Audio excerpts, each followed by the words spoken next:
Self-mastery seems to be central, of course, as one of the anchors to all of these virtues. And there's an obvious parallel between mastery of the self and mastery of the body politic, and the various elements within the fractious self find their analog in the fractious elements in one's country, in the state. To what extent do you think this is a one-for-one analogy? Can you draw comparisons between the unruly self and the unruly republic? It's so crucial. For the founders, self-government on a personal level is necessary for self-government on a political level. That was the connection I hadn't seen before reading the moral philosophy. And that's why why Madison defines a faction as any group, a majority or a minority, animated by passion rather than reason, devoted to self-interest rather than the public good. And that's why he says that in all large assemblies of any character composed, passion never fails to wrest the scepter from reason. Even if every Athenian were Socrates, Athens would still have been a mob. The reason they're so afraid of mobs and Shays' rebellion and found the entire Constitution to slow down deliberation is because they think unless citizens can find virtuous self-mastery and can overcome factious emotions like anger and greed and avarice, they'll succumb to demagogues. And Caesar will come in on horseback and will offer cheap luxuries in exchange for liberty, and the citizens, exactly, and the citizens will surrender the republic voluntarily and make the democratically elected Caesar a dictator for life. That's their central concern. And we are here on the day that a verdict in the Trump trials were announced, and without any partisanship or claim about whether it'll be overturned or whether it's legitimate, we're at a striking moment in America where whether you're a Republican or a Democrat, we no longer assume that the republic will collapse without virtue. That premise that we need virtuous, self-mastered citizens for two reasons. First, so that they will study liberty and defend it when it's under threat and not surrender it to Caesar. And second, that they'll elect virtuous representatives and leaders who, by finding moderation and temperance and prudence, will be able to listen to different points of view and bring people together and compromise so that we can achieve the same harmony and balance in the constitution of the state that we achieve in the constitution of our own mind. And that's why Madison draws such a connection between personal psychology and political philosophy. That was the bedrock assumption of the American idea from the founding, and it's striking, to put it mildly, that we're now in a world where those assumptions that virtue is necessary for the republic to succeed are no longer universally held. Michael, it seems that another place where there's a tremendous amount of unrest is higher education. And that used to be, in some sense, where rational, tolerant dialogue was celebrated. What do you think is going on in colleges and universities today? Is it have its origins perhaps in a refusal or a lack of interest in these virtues of self-mastery? Oh, there's no doubt that presentism has had its deadly effect, that the wisdom of the past is seen as something that's a shackle, not a guide. Not that it needs to be slavishly adopted, but an important dialogue to have. And Jeffrey, you pointed out so well how these things just dropped out of the curriculum to the point that it was imperceptible when you were in college. And of course, I think I probably preceded you a bit, being the oldest guy on the stage. But at Yale University, there were virtually no core requirements. The Federalist was something that I just kind of picked up on my own. No requirement to study the basics of America. And in our annual survey of the core curricular requirements, only about 19% of the 1,100 plus schools that we survey have a single required foundational course in American government or American history. And we get these blithe dismissals. Well, our students already know these things. No, we know very well from the surveys that they don't. and that it's insulting to us as a faculty to be told that we have to do this. Sorry, everybody. If you haven't come together as an academic community to talk about what's really essential, then you haven't done your jobs. I was looking online recently. Well, I'll name names. Smith, Amherst, boast of having an open curriculum, which means that there are no requirements. Now, to what extent is this freedom, and to what extent is this malfeasance, when we have an epidemic of civic ignorance that can only feed enemy and lack of patriotism? Surely it's higher education's job to remedy that. I'm not letting K-12 off the hook, but when people enroll into college, that's a whole new start to things. So we're in a bad place. And ancient wisdom, Cicero, we serve the law that we may be free. Where is rule of law on campus in the last few months? What president has had the backbone to say nothing of other body parts, to say, we have rules against putting up tents? And by the way, the endowment is not a topic for negotiation. We've seen a couple, Ben Sass, Dearmeyer at Vanderbilt. This ought to be what's going on in general, all over the place. So a real disease of a breakdown of understanding, an unwillingness to turn to older sources of wisdom. Again, Cicero, if you're ignorant of what happened before you were born, you're a child forever. We're seeing childishness writ large, almost aided and abetted by the people who should be calling for the kind of sound return to reason, to dialogue, to debate. I'd like to turn to explore the complementarity and possible tension between freedom and virtue, since we're at the Cato Institute. Of course, virtue can only thrive in a spirit of freedom. Coerced choices cannot be virtuous. So free action undertaken autonomously is how one behaves virtuously. But I wonder if an emphasis on a very high standard of self-mastery risks creating a sort of elitist attitude towards self-realization or self-fulfillment, since the virtuous life, the happy life, is in some sense quite subjective.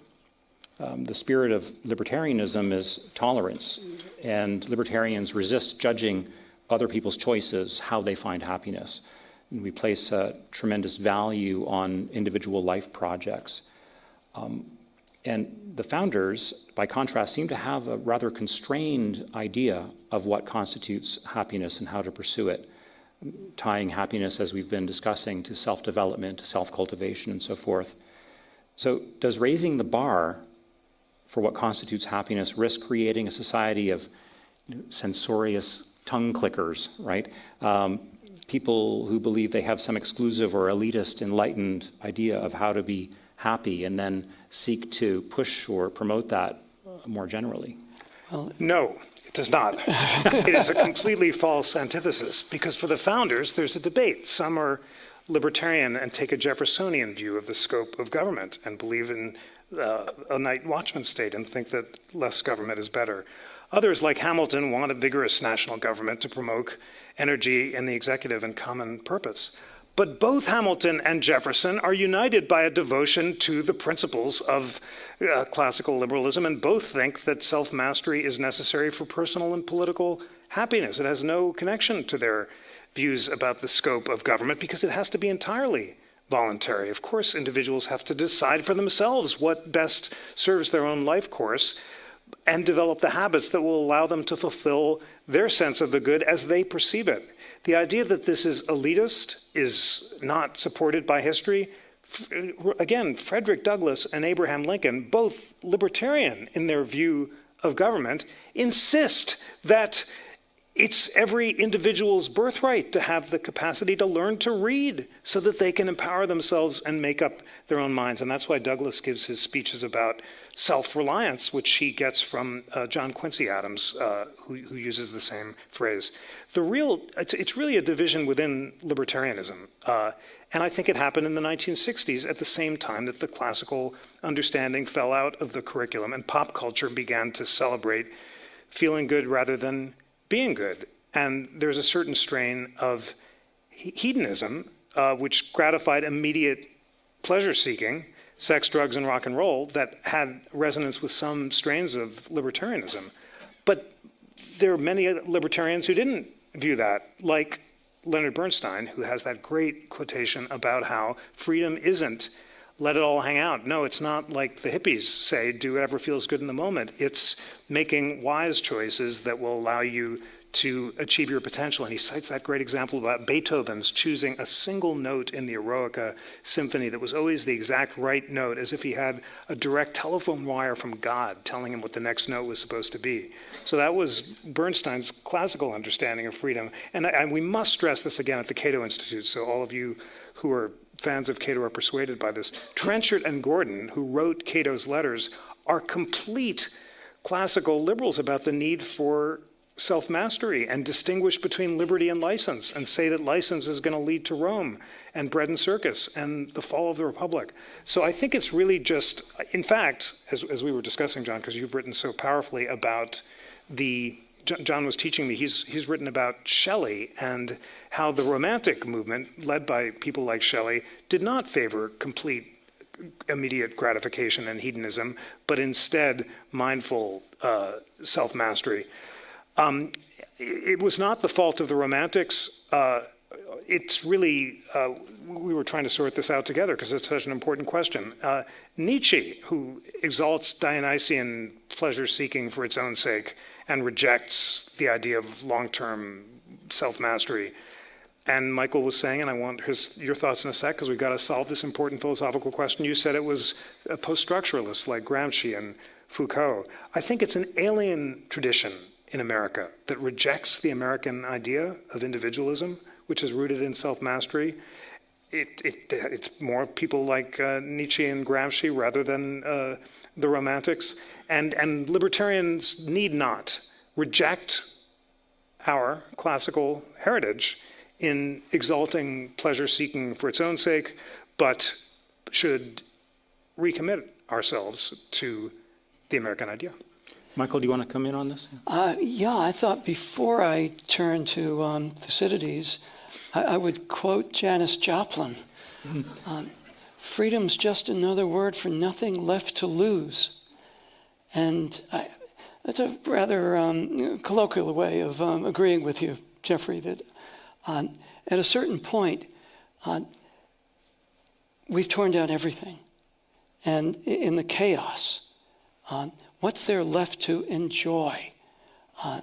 We turn back to a brutish, nasty state of nature. But Pericles, not Pericles the staff member, but Pericles the leader of the Athenian democracy, to take up your question about room for the individual. We are not angry with our neighbor if he does as he pleases. We don't even give him hard looks. But in the affairs of this city, we obey the law. That's the perfect combination. We're as ready as the Spartans are to do our duty. And we consider, and here this gets channeled by Brandeis in the Whitney decision, we consider a citizen who is not interested in politics not just to be apathetic, but to be worthless. And of course, Brandeis turns that in even more elegantly, that the free state depends upon that active engagement. I'm not worried about the effect of too much virtue or too much teaching of virtue. I'm not worried about using the dreaded C word, character, in education again. When you parent, I think all three of us have done that, you're not bringing a child into the world, you're bringing a person but that person needs structure, or else all is lost. And whatever immediate gratification might take place is not going to be the long-term happiness. And our education system has completely lost that, much to our detriment. What do you think the path is to recovering the emphasis on character and self-mastery? Is it through education? Is it through transformation and political dialogue? What avenues would you recommend? The path is rediscovering the radically transformative power of deep reading. Our problem is not our politics, but the fact that we're not reading enough anymore. And it just broke my heart to learn from my dear law school teacher, Akhil Amar, that even students at the greatest universities are not reading books. And if they don't read books, how can we expect far less privileged citizens to do it? And just speaking for myself, I got out of the habit of really reading books. The philosophy of individual self-improvement says it's up to each of us individually. It's up to me every morning to resist that urge to browse and actually to read and to inspire others to do it. And we all know that we are falling short because we're being distracted by these technologies, and there are other more immediately gratifying things to do. But that's the solution, and it's a very good libertarian solution. Government can't make us read and think for ourselves and speak as we think, to use Tacitus's great definition of free speech, which inspired Jefferson and Hume and Brandeis, to the power to think as you will and speak as you think. It's such a glorious philosophy of the individual, and the whole thing is rooted on the unalienable nature of reason. Why does Jefferson say life, liberty, and the pursuit of happiness, not life, liberty, and property? I had assumed, because that's what all the books said, that liberty is a synonym for property, and it meant the same thing. It wasn't at all. It was a technical point, because property is an alienable natural right. Obviously, you have to alienate property in order to exchange it, and you also have to alienate the government the power to regulate property so you can have contracts.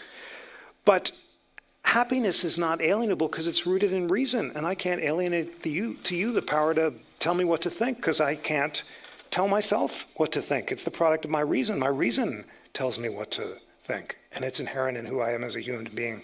And this glorious Enlightenment faith in the individual and in reason is why Jefferson says that the opinions of men, being dependent on evidence contemplated by their own minds, can't be controlled by other men. We have not only the right, but the duty to think as we will and speak as we think, but the duty part is what we've lost. In order to think, we have to be educated, and the only way to be educated is to educate ourselves. And we can do it now because all the books are online. So what I find so inspiring about rediscovering the radical individualism of the American idea is to remember, to learn that the duties are as much a part of things as the rights, but the duties are liberating. They're not imposed by government. They're not bossing anyone around or telling us what to think. I do have to share, Michael describes so well the atmosphere on campus. And in the 80s, when I was in college, I remember yearning for this kind of guidance because it was the greed is good decade, and it was kind of let it all hang out. And I just wanted some alternative to that wisdom, which was unsatisfying. And I wasn't getting it in the Puritans. I was an English major in college and reading Puritan theology, which totally wasn't doing it for me because it has no role for individual, for good works or anything short of randomly given grace by a Christian God, which wasn't available to me. So, and I just didn't realize that the wisdom is hiding in plain sight. So I believe that ideas have consequences, and that others will be as inspired by this as I was. If you want to see the rest of this discussion and dive deeper into the role of the classical virtues in modern society, as well as the true meaning of the pursuit of happiness, click here to watch it.